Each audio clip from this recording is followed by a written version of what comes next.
Hey, what's up guys? Derick Van Ness here, and today I want to tackle something that might be near and dear to your heart, and that's the idea that 50% of small businesses fail in the first 5 years, and I want to talk about why that happens, what you can do about it, the 3 insights that will be incredibly valuable in you navigating that road, and the truth is, even if you're through your first 5 years, the chance of failure is always there, right? So how do we mentally, and what are the things that we can do to combat this failure that happens to so many entrepreneurs?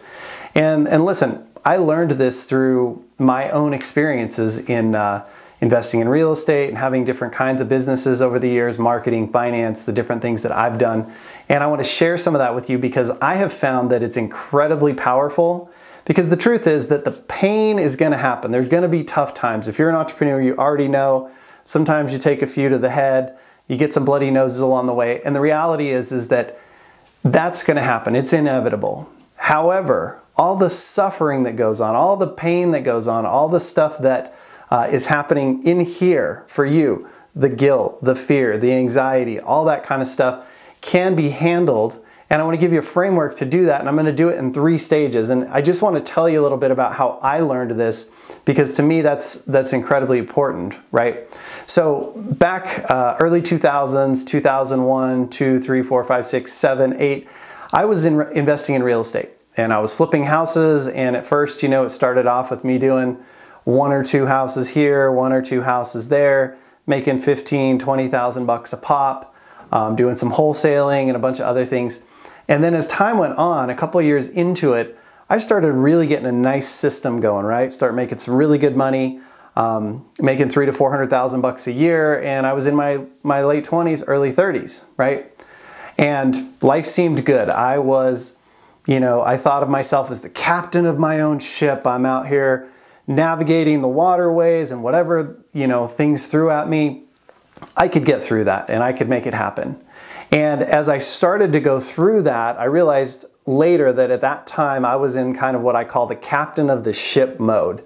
This is where it's like, I've got this big yacht in this business and I'm just maneuvering through, and yeah, there's waves and there's storms and there's all that kind of stuff, but I can make it happen, right?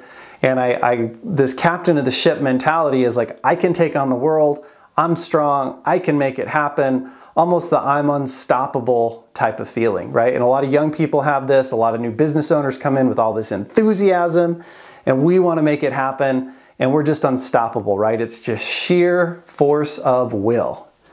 And then what happens is eventually this could happen to you, and likely almost everybody, whether you look at Robert Kiyosaki or Donald Trump or whoever has risen to the heights of heights, everybody takes a punch that they can't handle, right? It really knocks you out. It's just boom, you don't see it. So that happened to me, right? 2008 comes along. What I was doing with house flipping ceased to exist. Lenders weren't lending. I couldn't resell houses, and I lost about $2.5 million. And to say that knocked me on my keister is an understatement, right? It really kicked my butt. And so I went from this mode of captain of the ship, I can handle anything, I'm bulletproof, to, well, maybe I'm not. Maybe there are storms that are so big that I can't handle them. And now I just felt like a leaf floating on the ocean, getting pushed to and fro and not knowing where life was going to take me.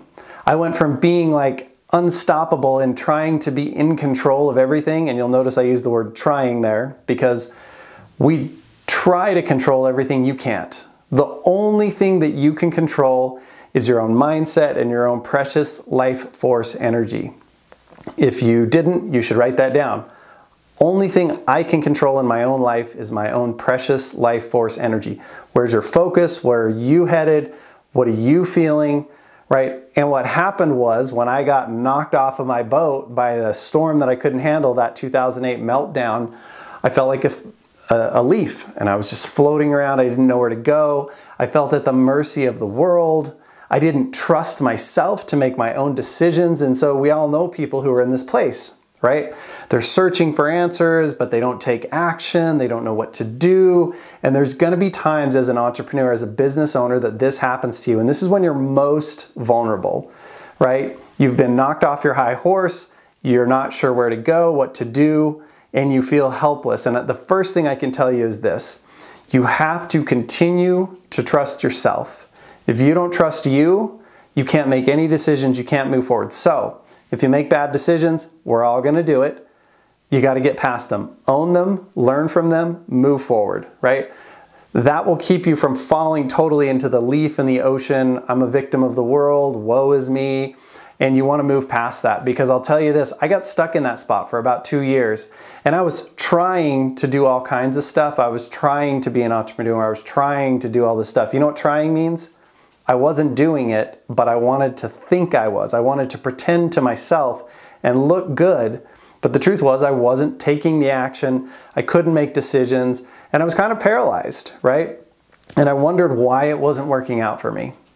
So then eventually I had to forgive myself for the mistakes I made so that I could move forward.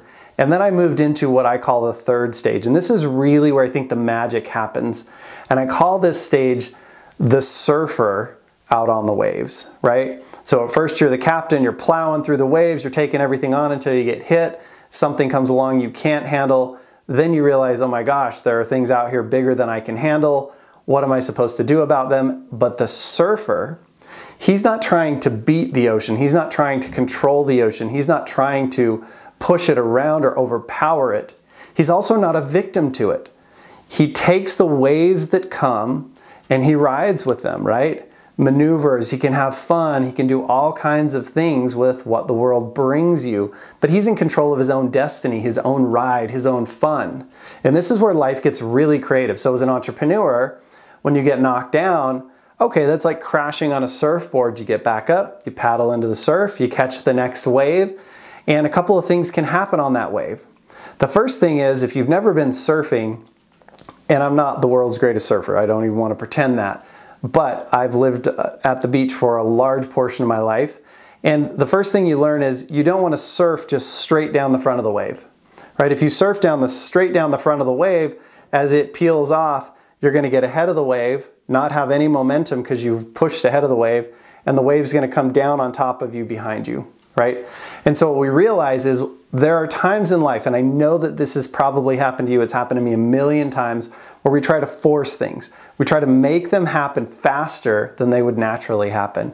And we just try and punch through, right? We're back into that captain of the boat mode. And when we do that, we try and go straight down the wave and head straight toward the shore. And the problem is we get ahead of ourselves, and then here comes the wave, boom, it crashes on our head.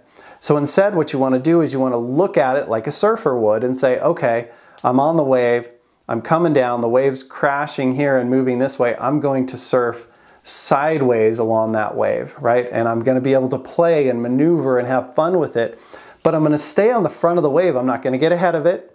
I'm not going to push too hard. I'm going to allow things to unfold, because a wave, just like a business, is very dynamic. There's a lot of stuff happening all the time, right? You got to deal with employees and payroll and cash flow, and if you're an investor, investments, and more or less inventory, and how do I manage all of that? Not to mention your own personal finances and relationships and all the stuff that's going on there. So we can't know what the wave's going to do 5 seconds, 10 seconds, 20 seconds down the road, just like we can't know what the economy is going to do, or our industry is going to do, or our business is going to do. So what we do is we take what we know, we surf, and we stay on the wave. We don't try and push past it, and we continue to ride that. And as the wave unfolds, we're able to make good decisions in real time. Now, here's the key to this: is you don't have to have 5 years from now figured out.